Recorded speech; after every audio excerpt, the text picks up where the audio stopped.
IFM News. IFM News. IFM News. Lokal.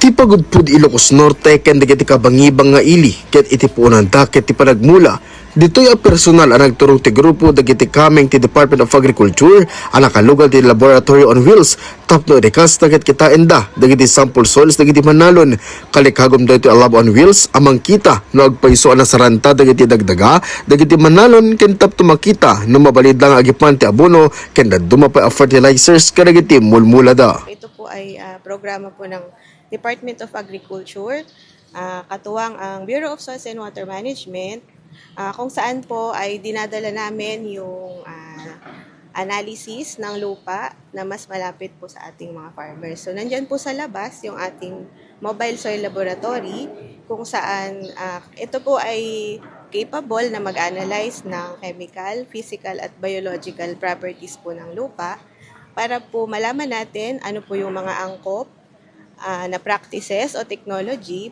para po magamit ng ating mga farmers sa pag-manage po ng kanilang mga lupang sakahan. Kunamet iti maysa kadagiti local farmer technician ket dakkel katulungan da daytoy tapno rekas ket maadal da na laing ti usos ta ren dapay ket di fertilizer kadagiti mulmula da. Ngarod sa rijay nga di sakit ti tao may kay pates ti dagayo tapno amoyo yung umno nga pa yabono ti talon. Amo konti babunok ko na ti daduma. At ang jalolaw ko sir talaga mo da na isi-share ko di yan adal ko sir. Kam di ti daduma puro da busy ti DJ ko natin ta kapiksag gapas mi sir kam tay ko na na krisis ko na handa kaya mo manayunan da yan mo di daduma jalat agad-agad ti kayat da sir. So nga tay ko na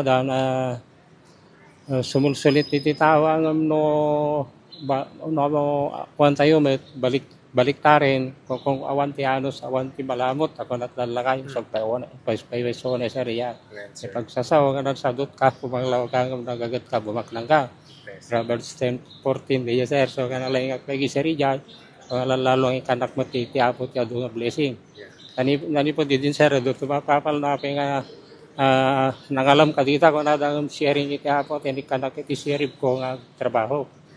Kabayatan na agturong ti Lab on Wheels itangal daw iti Banggi, Ilocos Norte. Para iti IFM News, Idol Lawrence Martinez, Tatak, IFM. IFM News. IFM News. IFM News. Lokal.